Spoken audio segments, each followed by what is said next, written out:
دیکھیے وسوسوں کی دو قسمیں ہیں. ایک تو وسوسے کی قسم یہ ہوتی ہے کہ جو حقیقت میں وسوسہ نہیں ہوتا، بس وہ وہم ہوتا ہے آپ کو اور آپ خامخواہ میں اس میں پریشان ہونا شروع کر دیتے ہیں. وہ وسوسہ باقاعدہ ایمان کی علامت ہے. جو وہمی لوگ جس میں بعض دفعہ مبتلا ہو جاتے ہیں، آپ کو ایک وسوسہ ہو گیا کہ میرا پتہ نہیں وضو ہے یا نہیں ہے. یہ وسوسے لوگوں کو آج کل ہونے لگے ہیں. وضو کرنے کے بعد ان کو شک پڑتا ہے کہ شک ہوتا ہے کہ پتہ نہیں وضو ہے یا نہیں ہے، کہیں ایسا تو نہیں وہ جگہ خشک رہ گئی ہو، کہیں ایسا تو نہیں ناک میں پانی ڈالنا بھول گیا ہوں. اور وہ کپڑے دھوتے ہیں تو رگڑتے رہتے ہیں بیٹھ کے کہ پتہ نہیں پاک ہوا ہے کہ نہیں ہوا. تو یہ تو وہم کی بیماری ہے اور اس کا علاج بھی ہے. اس کا علاج یہ ہے کہ رسول اللہ صلی اللہ علیہ وسلم نے ارشاد فرمایا کہ جب تم میں سے کوئی شخص وضو کرے اور اسے خیال پیدا ہو کہ اس کی ریح خارج ہوئی ہے یا نہیں ہوئی ہے تو وہ مسجد سے نہ نکلے جب تک آواز نہ سن لے یا اس کو بدبو محسوس نہ ہو، یعنی جب تک اس کو 100% یقین نہ ہو جائے. تو آپ صلی اللہ علیہ وسلم نے ایسے وسوسوں پر عمل کی اجازت ہمیں نہیں دی ہے اور ہمیں حکم دیا ہے کہ آپ نے جب کوئی کام کر لیا تو آپ کرنے کے بعد بھول جائیں اس کو.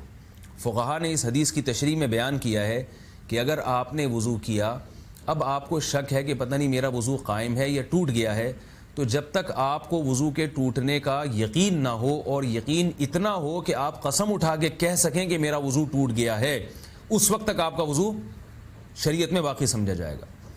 اب بھی اگر کسی کو خیال پیدا ہوتا ہے کہ بھئی نہیں ہو سکتا ہے ٹوٹ گیا ہو، تو اس کا مطلب ہے وہ شریعت پہ زیادتی کر رہا ہے. جب اللہ اس کی نماز قبول کرنے کے لیے تیار ہیں اور اللہ اس کو اجازت دے رہے ہیں کہ بھئی ہم نے اپنے حبیب صلی اللہ علیہ وسلم کی زبان سے کہلوا دیا کہ تمہارا وضو باقی ہے، تو اب ہمیں نہیں ہونی چاہیے کہ حقیقت میں باقی ہے یا نہیں.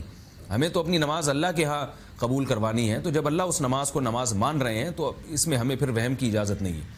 اسی طرح جب آپ کے کپڑے ناپاک ہو گئے، آپ نے اندازے سے اس جگہ کو دھو لیا، ظاہر ہے اس میں 100% یقین نہیں ہو سکتا کہ جسم میں ناپاکی یا کپڑوں میں ناپاکی کہاں لگی ہے. 100% نہیں ہوتا، اندازہ ہوتا ہے کہ یہاں لگی ہوئی ہے.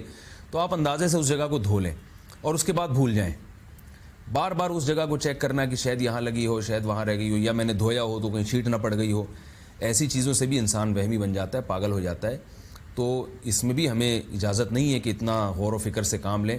فقہا نے قرآن و حدیث کو سامنے رکھتے ہوئے یہ مسئلہ بیان کیا ہے کہ اگر آپ کے پینٹ یا آپ کی شلوار کے ایک پائنچہ ناپاک ہو گیا، کہیں اس پہ کوئی پیشاب یا کوئی ایسی نجاست لگ گئی، اب جب آپ اس کو دھونے کے لیے بیٹھے تو آپ یہ بھول گئے کہ میرا رائٹ والا جو پائنچہ ہے وہ خراب ہوا تھا یا لیفٹ والا. اب آپ نے تھوڑا سا اندازہ لگا لیا، کہیں بھی ذہن میں نہیں جا رہا آپ کا، تو تھوڑا سا اندازہ لگا کے بس دھو لیں. آپ ایک پائنچہ بھی دھو لیں گے تو خود بخود پاک سمجھا جائے گا دوسرا بھی.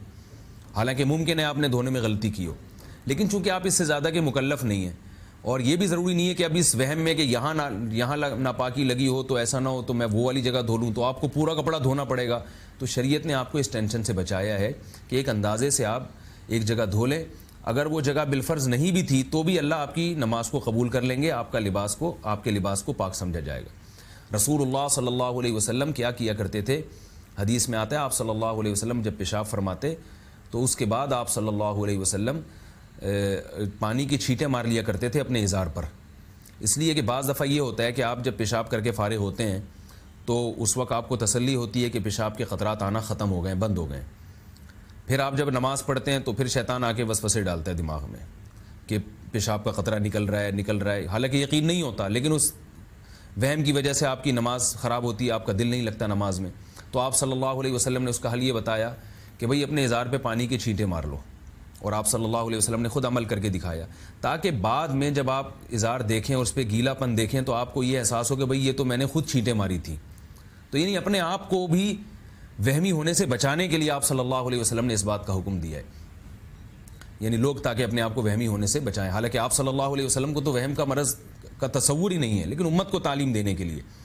تو اس لیے ہمیں طہارت کے معاملے میں پاک صاف رہنے کا تو حکم ہے، لیکن اس بارے میں ہمیں وہمی بننے کی اجازت نہیں ہے. تو یہ جو وسوسے طہارت کے ہیں یہ بھی شیطان کی طرف سے ہوتے ہیں، اور اس کا بھی اللہ نے رسول صلی اللہ علیہ وسلم نے علاج بتایا ہے کہ ان وسوسوں کو زیادہ اہمیت نہ دی جائے اور شریعت کے قانون کو فالو کیا جائے. میرے پاس لوگوں کی کالز آتی ہیں، اتنا زیادہ پریشان ہو جاتے ہیں. بعض لوگ کو ہوتا ہے کہ ہم غسل کرنے کے لیے بیٹھے ہیں تو ہمیں یہ ہے کہ پتہ نہیں ایک بال خوش نہ رہ گیا ہو.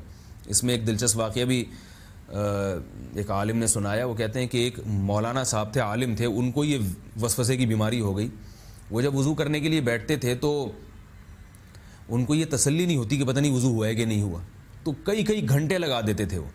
تو عالم خود اپنا واقعہ سنا رہے تھے کہ ایک دفعہ میں ایک مسجد میں بیٹھا ہوا وضو کر رہا تھا اور مجھے اطمینان نہیں ہو رہا تھا کہ وضو ہوا ہے کہ نہیں ہوا. تو کہتے ہیں میں اتنا پریشان ہوا کہ مسجد میں تالاب بھی تھا, بعض مسجد میں تالاب بنے ہوتے ہیں جن سے لوگ وضو کرتے ہیں. تو کہہ رہے میرے دل میں خیال آیا کہ جب تک میں اس تالاب میں غوطہ نہیں لگاؤں گا نا تو میرا جو ہے وضو مکمل نہیں ہوگا, میں پورا غوطہ لگا کے آؤں گا. اب کہتے ہیں میں پریشان, وہ عالم تھے حالانکہ علم دین پڑھا ہوا تھا وہ, اور بزرگ بھی تھے, یعنی لوگوں میں ان کی شہرت بھی تھی. میں نام اس لیے شو نہیں کروں گا کہ یہ مناسب نہیں ہے, لیکن یہ کہ لوگ بہت سارے ان کو جانتے بھی ہیں, لیکن یہ ایسی بیماری ہے شیطان کی طرف سے جب یہ مسلط ہوتی ہے اور انسان اس کا علاج بر وقت نہ کرے اگر, تو یہاں تک نوبت پہنچ جاتی ہے.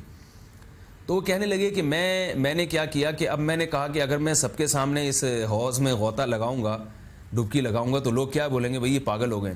تو کہنے میں وہ لوٹے سے وضو کر رہا تھا تو میں نے وہ لوٹا جان بوجھ کر اس تالاب میں پھینکا اور پھر میں نے ایک چھلانگ لگائی ہے اس کے اندر کو, ارے میرا لوٹا, اور یہ کہتے ہیں پورا غوطہ لگا کے تالاب سے باہر نکلا ہوں. کہہ رہے پھر مجھے تھوڑی سی تسلی ہوئی کہ اب میرا وضو جو ہے مکمل ہو چکا ہے. تو میرے پاس کالز آتی ہیں یا دیگر علماء کے پاس بھی کالز آتی ہیں وہم کے مریضوں کی. تو اس لیے بھائی اس بارے میں شریعت کے قانون کو فالو کیا جائے.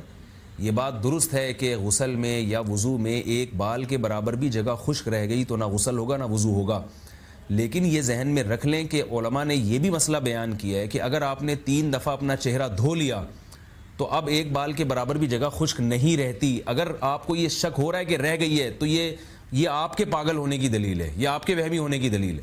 اس لیے 3 دفعہ دھو لیا, بس اٹھ کے تسلی سے چلے جائیں اور یہ وہم نہ کریں. اگر قیامت کے دن اللہ پوچھے کہ بھئی تمہاری ایک جگہ بال خشک رہ گئی تھی, تو آپ کہیں اللہ میں نے وضو اس طرح سے کیا جس طرح محمد صلی اللہ علیہ وسلم نے بتایا تھا, میں نے 3 دفعہ چہرہ دھویا ہے تو اس طرح وضو کیا ہے, تو اللہ تعالیٰ آپ کو چھوڑ دیں گے. کیونکہ ہمیں پورے قرآن و سنت کو فالو کرنے کا حکم ہے. جس نبی نے ہمیں یہ بتایا کہ ایک بال کے برابر جگہ خشک رہنے سے وضو نہیں ہوتا, اسی نبی نے یہ بھی بتایا کہ وضو کا طریقہ یہ ہے کہ 3 دفعہ چہرے پہ یوں کر کے پانی ڈالو تو بس کافی ہے.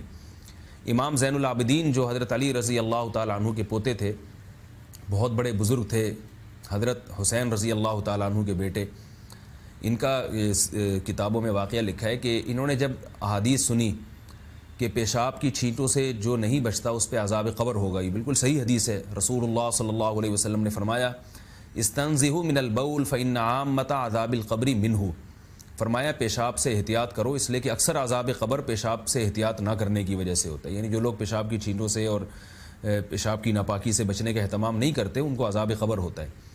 تو جب انہوں نے یہ حدیث سنی حضرت زین العابدین نے, تو یہ اتنے زیادہ پریشان ہو گئے کہ یہ اپنے ساتھ ایک شیشے کا بوتل رکھا کرتے تھے کہ جہاں بھی پیشاب کرنا ہوتا تو اس شیشے کی بوتل میں پیشاب کرتے تاکہ چھینٹ نہ پڑے, کیونکہ زمین پہ یا فلش پہ کہیں بھی پیشاب کریں گے تو تھوڑی بہت چھینٹیں پڑنے کا خطرہ ہوتا ہے بہرحال.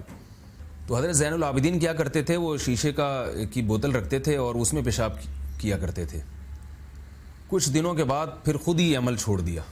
لوگوں نے پوچھا کہ کیوں چھوڑا, انہوں نے فرمایا لم یتکلف لہذا من ہوا خیر منہا, کہ اتنا تکلف اس شخصیت نے نہیں کیا جو مجھ سے بہتر تھے, یعنی محمد صلی اللہ علیہ وسلم.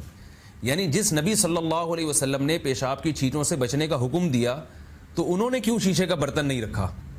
تو جیسے وہ پیشاب فرمایا کرتے تھے ہم بھی اسی طرح کر لیتے ہیں. تو اس سے کیا پتہ چلتا ہے کہ کبھی بھی کسی ایک حدیث کو دیکھ کے فیصلہ نہیں کیا جاتا, پوری شریعت کو دیکھ کے. تبھی ہم کہتے ہیں کہ بھائی فقہا کو فالو کرنا چاہیے, مجتہدین کو فالو کرنا چاہیے. آج کل ایک یہ بھی ایک لوگوں میں ایک ٹریک چل نکلا ہے کہ کوئی بھی حدیث سامنے آئے تو بس اس پر عمل کرو, بس جہاں بھی نبی صلی اللہ علیہ وسلم کی حدیث آئے گی سامنے, صحیح حدیث مل جائے تو اس کو فوراً فالو کرنا ہے. ایسا نہیں ہے, ہمیں مجتہدین کے فتاویٰ دیکھنے پڑیں گے کہ مجتہدین نے قرآن و حدیث کا یہ مفہوم کیا بیان کیا ہے اور ان کا کیا فتویٰ اس بارے میں. تو اسی وجہ سے علماء نے لکھا ہے, فقہاء کرام نے کتابوں میں, کہ یہ درست ہے کہ پیشاب کی چھینٹوں سے بچنا فرض ہے, لیکن ساتھ ساتھ فقہاء نے یہ بھی لکھا ہے کہ پیشاب کی جو بہت معمولی تھوڑی سی چھینٹیں ہوتی ہیں ان سے بچنا فرض نہیں ہے اور وہ قابل معافی ہیں. تبھی آپ فقہ کی جتنی بھی کتابیں ہیں آپ اس میں دیکھیں تو فقہا, بعض لوگ جو ظاہر حدیث کو فالو کرتے ہیں, جو فقہا کو نہیں مانتے, وہ فقہا پہ اعتراض کرتے ہیں کہ یہ فقہا نے کیسے لکھ دیا کہ چھوٹی باریک پیشاب کی چھینٹیں معاف ہیں جبکہ حدیث میں تو آتا ہے. تو بھی فقہا نے اسی وجہ سے لکھا ہے کہ اس سے بچنا ممکن نہیں.